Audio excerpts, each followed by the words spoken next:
So after loving the episode 4, I went in the rest of the episode expecting the same kind of quality, but unfortunately it just didn't happen.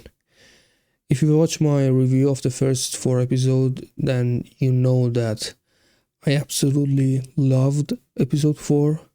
It was a great episode. So going into episode 5, I expected things to stay at that level, but the quality drops pretty fast, especially when it's come to acting, which is a bit strange because they are all really good actors.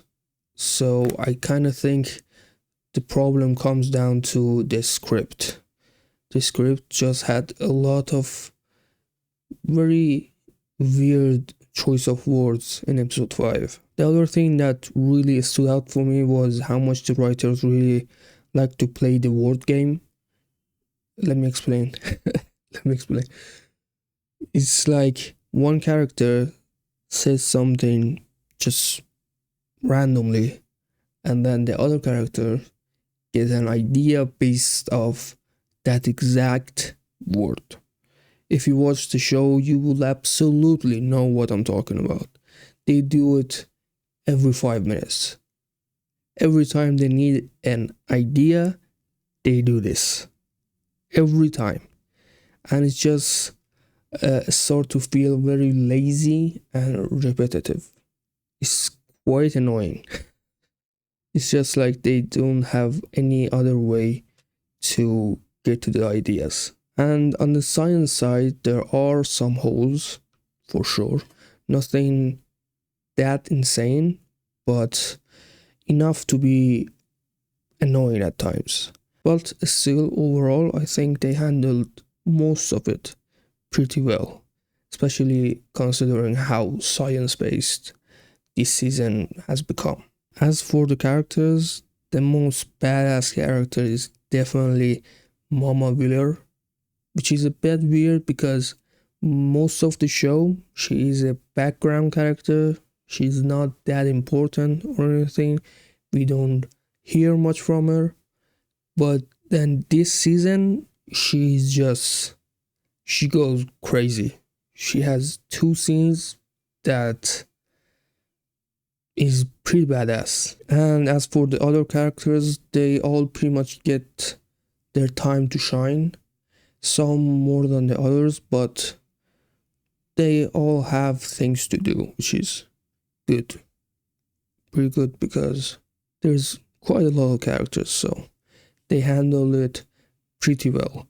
Even though it gave Nancy Wheeler a lot of screen time and just a lot of things to do, which I'm not really mad about because I like her. She's fantastic, but at points what she's doing just doesn't make sense. She should not be able to do that. And as for the whole relationship triangle that they have with Jonathan and Steve, I'm not gonna spoil anything, but it's just very disappointing. However you want to look at it, it's very disappointing, and they just chose a very bad route. I'm really not trying to spoil it, so I'm not gonna go more into it. It's just very disappointing.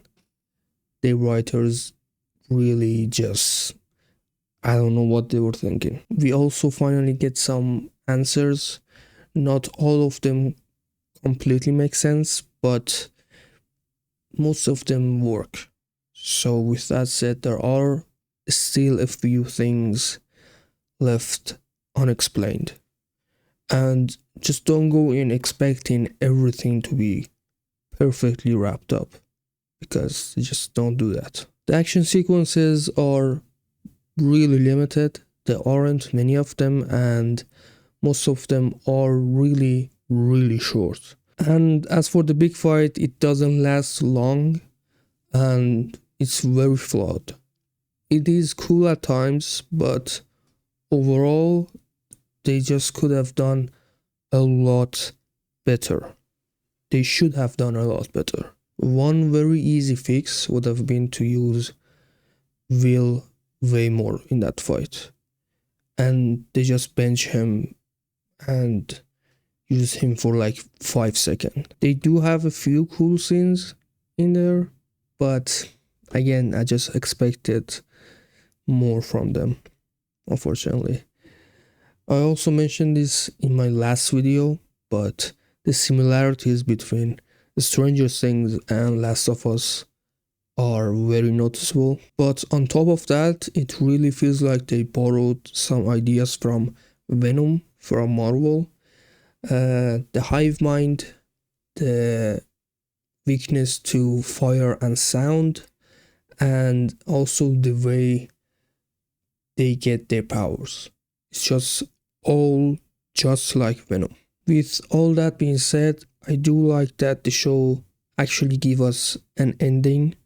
It doesn't just cut to black and leave everything to imagination. They just gave it room to breathe and show us a bit more about what happens after everything. And I do appreciate it, even with the fact that their explanation for it and all doesn't always make sense. And they did absolutely leave some character out of it. Like it feels like they forgot about some characters, which is weird.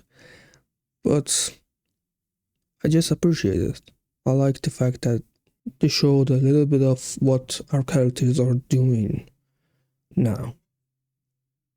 Overall, I think the finale is pretty good. It definitely has some flaws, and you can tell that they just played it way too safe. I would have liked to see more risks. I think they should have make more risks, but nothing really just completely ruins the experience. For me, this is an 8 out of 10 ending. Thanks for watching, and let me know what you thought about the finale and whether they wrapped up everything in a satisfying manner or not. If you enjoyed this video, consider subscribing. It helps a lot. I make reviews like this for new TV shows and movies, so if that's your thing, make sure to subscribe. Thanks again, and I'll see you on the next one.